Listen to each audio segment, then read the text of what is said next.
4 मई को क्या होगा। लेकिन तारिक खान साहब, ये स्ट्रांग रूम की जो पहरेदारी की तस्वीरें आ रही हैं, कौन किस पर भरोसा करे किस पर नहीं, ये एक अलग सवाल और संकट है। दूसरी तरफ जो ऑब्जर्वर तैनात हो रहे हैं उसको लेकर भी अब मामला फिर सुप्रीम कोर्ट पहुंच गया है। सुनवाई वहां पर शुरू हो गई है। इस तरह की अपडेट इस वक्त आ रही है सुप्रीम कोर्ट से।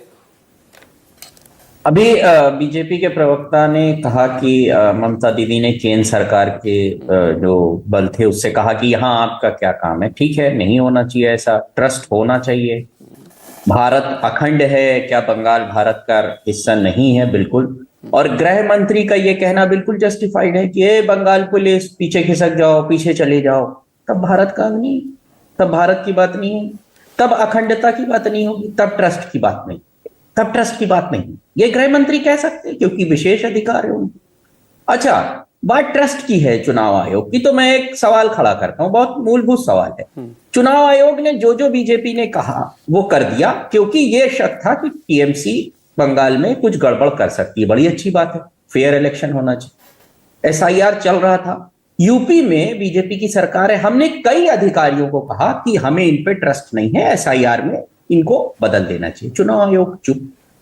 ये निष्पक्षता है। ये सवाल यहां पे खड़ा होता है। अगर आपको कहीं पर लग रहा है कि वहां ट्रस्ट नहीं है, चुनाव आयोग एक इंडिपेंडेंट पार्टी की तरह दोनों लोगों को कहे कि भाई हम ऐसा कर रहे हैं, आप मुतमईन रहिए।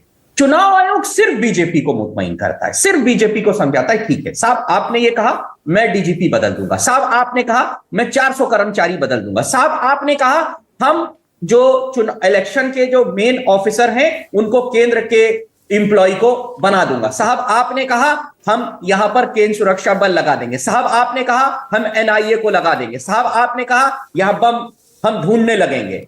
हम विपक्ष हैं। अब स्टेट में कई चुनाव हो रहे हैं, मान लीजिए। लेकिन 15 सालों तक जब एक ही पार्टी की सत्ता होती है किसी भी स्टेट में, तो ऊपर से लेकर नीचे तक किस तरह से मशीनरी काम करते हैं और वो कितना उस पर प्रभाव होता है तो छिपा नहीं ना किसी से। तो ऐसे ही यूपी में भी 10 साल 15 साल हो जाएंगे अब की बार। हम कह रहे हैं यहां पर, हम कहना शुरू करेंगे यहां पर स्टेट का प्रभाव है।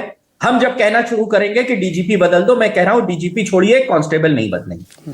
मैं दावा दे रहा हूं, मैं 50 लेटर दिखा सकता हूं चुनाव आयोग के, जो हमारे प्रदेश अध्यक्ष द्वारा लिखे गए कई प्रक्रिया में। ये मामला है। आप पार्टी बने हुए भारतीय जनता पार्टी के, जो निर्देश ऊपर से आ जाएगा लिखकर, आप नीचे इंप्लीमेंट कर देंगे। आ रहा यूपी का चुनाव, ना आप दूर है ना हम दूर है। अगर दोनों लोग रहे तो 2027 जनवरी फरवरी में हम देखेंगे इसको लेकर। लेकिन महेश दास जी